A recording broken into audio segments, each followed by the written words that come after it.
মমতা বন্দ্যোপাধ্যায় লক্ষ্মীর পাঁচালীর জায়গায় উন্নয়নের পাঁচালী শুরু করেছেন। আর সেই উন্নয়নের পাঁচালী নিয়ে কামারহাটি পৌরসভার 24 নম্বর ওয়ার্ডের কাউন্সিলর বিমল সাহার নেতৃত্বে 24 নম্বর ওয়ার্ডের বিধানপল্লীর কালী মন্দিরে এবং শীতলা কালী মন্দিরে পুজো দিয়ে মমতা বন্দ্যোপাধ্যায়ের অনুপ্রেরণায় উন্নয়নের পাঁচালী নিয়ে বিধানপল্লী থেকে পল্লী প্রবর্তক পল্লী হয়ে টিচার্স কলোনি সহ বিভিন্ন ওয়ার্ডের পাড়ায় পাড়ায় উন্নয়নের পাঁচালী পড়া হয় এবং প্রবর্তক পল্লীতে উন্নয়নের পাঁচালীর মঞ্চে 3 জন সিপিএম থেকে যোগ দিল তৃণমূল কংগ্রেসে। উন্নয়ন পাঁচালীর পরে কামারহাটির পৌরসভার পৌর প্রধান পরিষদ সদস্য অরিন্দম বিশ্বাস, মহিলা কংগ্রেসের নেত্রী কমিটির প্রিন্সিপালটি কাউন্সিলর সহ যেখানে তৃণমূলের কর্মীদেরকে নিয়ে উন্নয়নের পাঁচালী সকাল থেকে পাড়ায় পাড়ায় পড়া হয় এবং পাড়ার এলাকার মানুষের কাছে পৌঁছে দেওয়া হয়। দেখুন, পাড়ায় পাড়ায় হচ্ছে বাংলার মুখ্যমন্ত্রী মমতা বন্দ্যোপাধ্যায় 2011 সাল থেকে 2026 অর্থাৎ আজকে জানুয়ারি মাস পর্যন্ত তিনি কি বাংলার উন্নয়ন কাজ করেছেন সেটা রিপোর্ট কার্ডের মাধ্যমে সমস্ত বাড়িতে বাড়িতে আমরা পৌঁছে দিচ্ছি এবং এটা জানেন। তার সত্ত্বেও আমরা এটা লক্ষ্মীর পাঁচালী যেটা আছে, লক্ষ্মীর পাঁচালী মমতা ব্যানার্জি যেটা উদ্বোধন করেছেন, সেই লক্ষ্মীর পাঁচালী এখানে সেটাও আমাদের পাড়ায় পাড়ায় শোনানো হচ্ছে। এবং উন্নয়নের পাঁচালী যেটা হচ্ছে লক্ষ্মীর পাঁচালী যেভাবে পড়েন বাংলার উন্নয়ন সেটাই শোনানো হয়েছে। এবং আমার 24 নম্বর ওয়ার্ডে অনেক জায়গা অনেকখানা বুথে আমরা ঘুরেছি। আজকে আবার একদিন আছে, সব উচ্চ নেতৃত্ব ছিল, আইপ্যাকের লোক ছিল, সবাই ছিল এবং পরিষ্কার কথা, আমরা উন্নয়নের কাণ্ডারি মমতা ব্যানার্জি এটাই আমরা চাইছি আগামী 2026-এর যে নির্বাচন, বিধানসভা নির্বাচন পুনরায় যাতে আবার ক্ষমতায় আসে, মানুষ যাতে তাকে উন্নয়নের কাণ্ডারি হিসাবে ভোট দেয়, সেটাই কিন্তু আমরা আজকে এই ঘরে ঘরে সমস্ত বাড়িতে বাড়িতে পাড়ায় পাড়ায় গিয়ে বলে আসলাম এবং মন্দিরে মায়ের কাছে পুজোও দিয়ে আসলাম।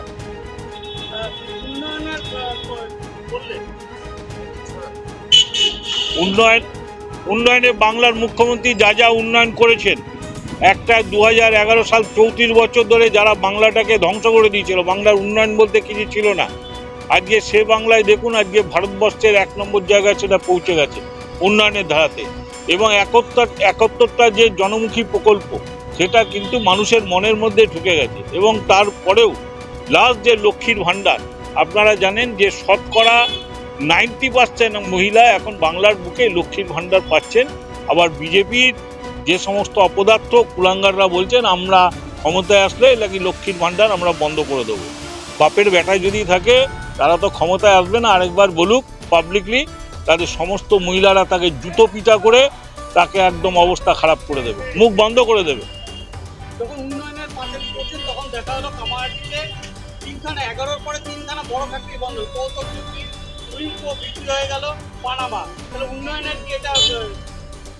দেখুন, আমি বলছি এই প্রবর্তক জুট মিল যেটা বন্ধ হয়ে গেল, প্রবর্তক জুট মিলের মালিকের নাম হচ্ছে বীজমহল। এ হচ্ছে অর্জুন সিংয়ের হচ্ছে আরেক নম্বরের চামচা দালাল এবং বিজেপির দালাল। তারা এইভাবে একটার পর একটা ফ্যাক্টরি বন্ধ করে বাংলাটাকে ভারতবর্ষের দরবারে বদনাম করানোর চেষ্টা করছে, কিন্তু সে চেষ্টা সফল হবে না। এই 1 সপ্তাহের মধ্যে আমাদের বিধায়ক এবং রাজ্য সরকার মন্ত্রী লেবার ডিপার্টমেন্টে বসে এই জুট মিলটাকে খোলানোর জন্য ব্যবস্থা করছে। দেখা গেল 11-র পর থেকে 11-র আগে আরএসএস এর স্কুল সংখ্যা ছিল 558টা, আর 11-র পরে সেই আরএসএস এর স্কুল সংখ্যা হলো 10,000-এর উপরে। তাহলে এটা কি উন্নয়নের? শুনুন, এটা কোনো উন্নয়ন এটা বলে না, এটা আরএসএস এর পার্টি অফিস হয়ে গেছে। এটা কোনো স্কুল হয়নি। আরএসএস এর যারা আছে মেম্বার আছে তারাই হচ্ছে ওখানে টিচারি করে আর তারাই হচ্ছে মাইনা নেয়। টোটালটাই ধাপ্পা, মোদি ধাপ্পা দিচ্ছে বা ভারতবর্ষের বুকে। আর আরএসএস দেবে না কেন? উন্নয়নের কথা যখন বলি তখন পশ্চিমবাংলাতে 8,000-এর উপরে 8,500-এর উপরে স্কুল বন্ধ হয়ে গেল, প্রাইমারি থেকে উচ্চ মাধ্যমিক।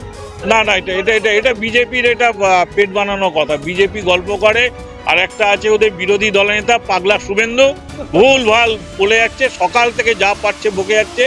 ও হচ্ছে মানসিক বিকারগ্রস্ত একজন বিরোধী দলনেতা। সেটা জিজ্ঞাসা করবো যে শুভেন্দু অধিকারী এবং তৃণমূল ছেড়ে বিজেপিতে আসার পরে বলেছে সিন্দুর আন্দোলন আমাদের শুরু হয়েছে, ঐতিহাসিক কি বলবেন? আরে তাহলে যতগুলো জায়গা ছিল, ওর বাবা এমপি হয়েছিল, ও নিজে এমপি হয়েছিল, ওর ভাই এমপি হয়েছিল, আরে কোটি কোটি টাকা কামিয়েছে এই দলে থেকে, সেইগুলো আগে করুক, ফেরত দিক, তবে এই সমস্ত কথা বলে, নাহলে পাবলিকের কাছে কান ধরে ক্ষমা চাইতে হবে। আমাদের ভিডিও ভালো লাগলে লাইক ও শেয়ার করুন, কমেন্ট সেকশনে আপনাদের মতামত জানান।